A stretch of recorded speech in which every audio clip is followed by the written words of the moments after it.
Dear Lion friends, welcome to CQI Conclave. ഇന്നത്തെ നമ്മുടെ വിഷയം എന്താണ് CQI എന്നതാണ്. What is club quality initiative എന്നതാണ്.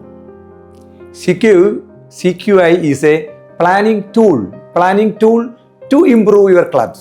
CQI is a planning tool to improve your clubs. പ്രിയമുള്ള lion സുഹൃത്തുക്കളെ, ക്വാളിറ്റി എല്ലാ ലയൺ മെമ്പർക്കും വേണ്ട ഒരു വിശേഷണമാണ്. നമ്മുടെ ജീവിതത്തിലും നമുക്കൊരു ക്വാളിറ്റി ഉണ്ടാവണം. ആ ക്വാളിറ്റിയാണ് നമ്മളെ സമൂഹത്തിൻ്റെ മുന്നിൽ നമ്മളെ കൃത്യമായ ഒരു പോസിറ്റീവ്സ് ഉണ്ടാക്കുന്നത്. എവിടെയും ഇടപെടുമ്പോഴും നമുക്കൊരു റിയാലിറ്റിയുള്ള ഒരു ക്വാളിറ്റി നമുക്കുണ്ടാവണം. അത് നമ്മുടെ കുടുംബത്തിലും വീട്ടിലും അതുപോലെ നമ്മുടെ പരിസരത്തും നമ്മുടെ ഉദ്യോഗസ്ഥലത്തും ഒക്കെ നമ്മളൊരു സത്യസന്ധനായിരിക്കണം. അപ്പോഴാണ് റിയൽ ആയിട്ടുള്ള ക്വാളിറ്റി നമുക്ക് ഇൻഡിവിജ്വലായിട്ടുണ്ടാകാൻ പോകുന്നത്. ഇനി നമ്മുടെ ക്ലബിൻ്റെ ക്വാളിറ്റിയിലേക്ക് പോകാം. പ്രധാനമായും CQIന് 3 സ്റ്റെപ്പുകളാണ് ഉള്ളത്. നമുക്ക് ക്വാളിറ്റിനെ മെഷർ ചെയ്യാനായിട്ട് 3 സ്റ്റെപ്പുകളാണ് CQIനുള്ളത്. നമ്മുടെ ക്ലബിനെ കുറിച്ച് ഉള്ള നമുക്ക് അറിയാനായിട്ടുള്ള നമ്മുടെ ക്വാളിറ്റി എവിടെ നിൽക്കുന്നു എന്നതിനെ കുറിച്ചുള്ള ഒരു പഠനം. ആ പഠനത്തിന് വേണ്ടിയുള്ള 3 step. Understand the current operations. Club നിലവിൽ എങ്ങനെ പ്രവർത്തിക്കുന്നു എന്നുള്ളത് കൃത്യമായും ഒന്ന് പരിശോധിക്കണം. രണ്ടാമത്, കാര്യങ്ങൾ ക്ലബിനെ മികച്ചതാക്കാൻ കഴിയുന്ന മേഖലകളെ കണ്ടെത്തണം. Identify the areas for the improvement. മൂന്നാമത്, take step to achieve goals.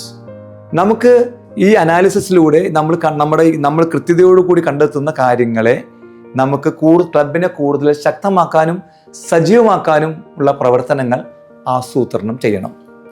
അപ്പോൾ ആദ്യം 3 കാര്യങ്ങളാണ് 3 സ്റ്റെപ്പാണ് നമുക്കുള്ളത്. ആ 3 കാര്യങ്ങൾ നമ്മൾ വിലയിരുത്തിക്കതിന് ശേഷം നമ്മൾ മറ്റൊരു അനാലിസിസിലേക്ക് പോകണം. Club meeting for CQI analysis. ഇതിനായിട്ട് നമുക്ക് സിംഗിൾ മീറ്റിംഗ്സ് നടത്താം, റെഗുലറായിട്ടുള്ള മീറ്റിംഗ്സ് നടത്താം 30 മിനിറ്റിൻ്റെ. അതുപോലെ തന്നെ ഒരു half day full day workshop നടത്താം. അത്തരത്തിലുള്ള CQI അനാലിസിസ് മീറ്റിങ്ങിലൂടെ നമുക്ക് കിട്ടാവുന്ന ഒരു വലിയ ഗുണം എന്താണെന്ന് വെച്ചാൽ 4 കാര്യങ്ങൾ നമുക്ക് ഗുണപ്രദമായിട്ടുണ്ടാകും. ഒന്ന്, ക്ലബ് അംഗങ്ങൾക്ക് സത്യസന്ധമായി അഭിപ്രായം പങ്കിടാനായിട്ടുള്ള ഒരു അവസരം. എൻ്റെ ക്ലബിൽ എന്തൊക്കെയാണ് കുറവുകൾ, എന്തൊക്കെയാണ് പോസിറ്റീവ്സ് എന്ന് കൃത്യമായി പങ്കുവെക്കാനുള്ള അവസരം. 2, ക്ലബിൻ്റെ സ്ട്രെങ്ത്തും വീക്ക്നെസ്സും അംഗങ്ങൾക്ക് തിരിച്ചറിയാൻ സാധിക്കുന്നു. നമ്മുടെ ക്ലബിൻ്റെ സ്ട്രെങ്ത്തും നമ്മുടെ വീക്ക്നെസ്സും നമ്മുടെ അംഗങ്ങൾക്ക് തിരിച്ചറിയാൻ സാധിക്കുന്നു. 3, കുറവുകൾ നികത്തുന്നതിനായി ഒരുമിച്ച് തീരുമാനമെടുക്കാൻ സാധിക്കുന്നു. കൂട്ടായ തീരുമാനത്തിലൂടെ പുതിയ പദ്ധതികൾ സൃഷ്ടിക്കാൻ കഴിയുന്നു.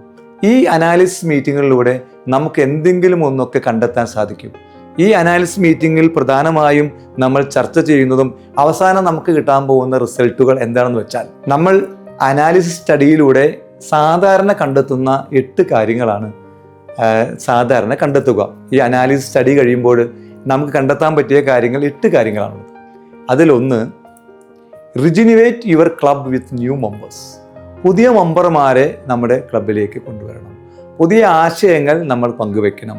പുതിയ അംഗങ്ങൾ നമ്മുടെ ക്ലബിന് ഉണർവ് നൽകുന്നു. 2, find out new service opportunities for your club. അതായത് നമ്മൾ ചെയ്തുകൊണ്ടിരിക്കുന്ന സേവനങ്ങൾക്ക് ഒരു പുതുമ നൽകാൻ പാകത്തിൽ പുതിയ വാതായനങ്ങൾ കണ്ടുപിടിക്കാനായിട്ട് നമുക്ക് ശ്രമിക്കണം. 3, ensure active participation of all members and all office bearers. എല്ലാ അംഗങ്ങളെയും ഉൾപ്പെടുത്തുന്ന രൂപത്തിൽ നമുക്ക് സേവനങ്ങളിലേക്ക് പോകാൻ സാധിക്കണം, മീറ്റിങ്ങിലേക്ക് പോകാൻ സാധിക്കണം. അവരുടെ വ്യത്യസ്തമായ അവരുടെ എല്ലാവരെയും ചേർത്ത് പിടിക്കാനായിട്ട് നമുക്ക് സാധിക്കണം. 4, increase family bonding between club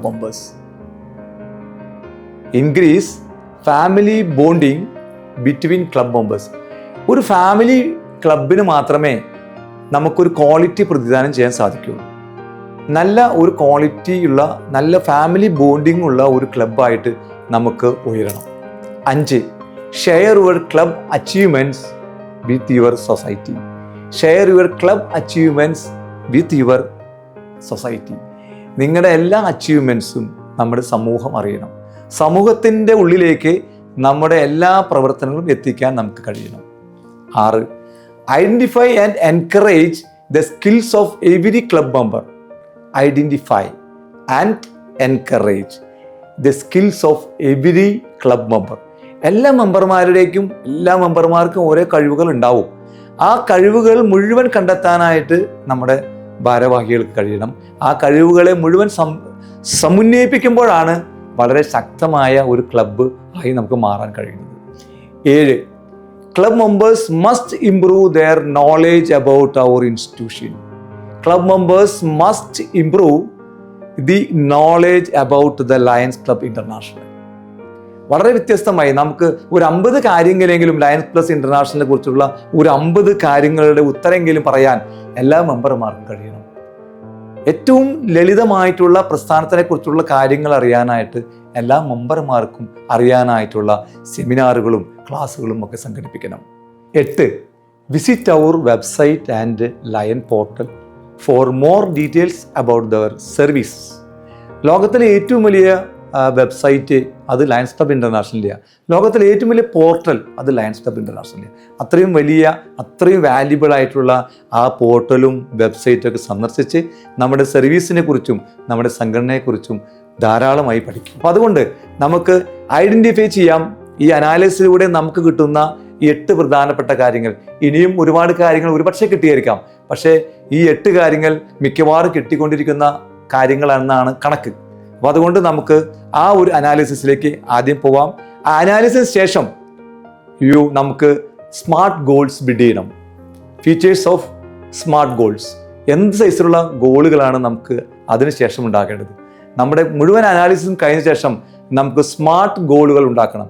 ആ ഗോളുകൾ 5 കാര്യങ്ങൾ പറയുന്നുണ്ട്. ആ ഗോളുകൾ എങ്ങനെയായിരിക്കണം എന്നതിനെക്കുറിച്ച്. അത് സ്പെസിഫിക് ആയിരിക്കണം. നമ്മളുണ്ടാക്കുന്ന നമ്മുടെ പദ്ധതികൾ സ്പെസിഫിക് ആയിരിക്കണം. 1. 2, മെഷറബിൾ ആയിരിക്കണം, അളക്കാൻ സാധിക്കണം. 3, അതൊരു ആക്ഷനബിൾ ആയിരിക്കണം, അത് പ്രവർത്തിക്കാൻ സാധിക്കണം, അത് പ്രായോഗികതയിൽ പ്രവർത്തിക്കാൻ സാധിക്കണം. 4, റിയലിസ്റ്റിക് ആയിരിക്കണം, യാഥാർത്ഥ്യമായിരിക്കണം. 5, ടൈം ബോണ്ടിങ് ആയിരിക്കണം. എന്തെങ്കിലും ടൈമിൻ്റെ ഉള്ളിൽ കഴിയുന്ന രൂപത്തിലുള്ള കാര്യങ്ങൾ വേണം നമുക്ക് പ്ലാൻ ചെയ്യാനായിട്ട്. ഈ 5 സ്മാർട്ട് ഗോളുടെ മെഷർമെൻറ്റ് നമുക്ക് അല്ലെങ്കിൽ അതിൻ്റെ ഫീച്ചേഴ്സ് ഇത്തരത്തിൽ സ്പെസിഫിക്കായി, മെഷറബിളായി, ആക്ഷനബിളായി, റിയലിസ്റ്റിക് ആയി, ടൈം ബോണ്ടിങ് ആയി നമുക്ക് നടത്താൻ കഴിഞ്ഞാൽ നമുക്ക് നമ്മുടെ CQEയിലേക്ക് നമ്മൾ കടക്കുകയാണ്. Finally, make sure to develop plans and implement them. Thank you very much.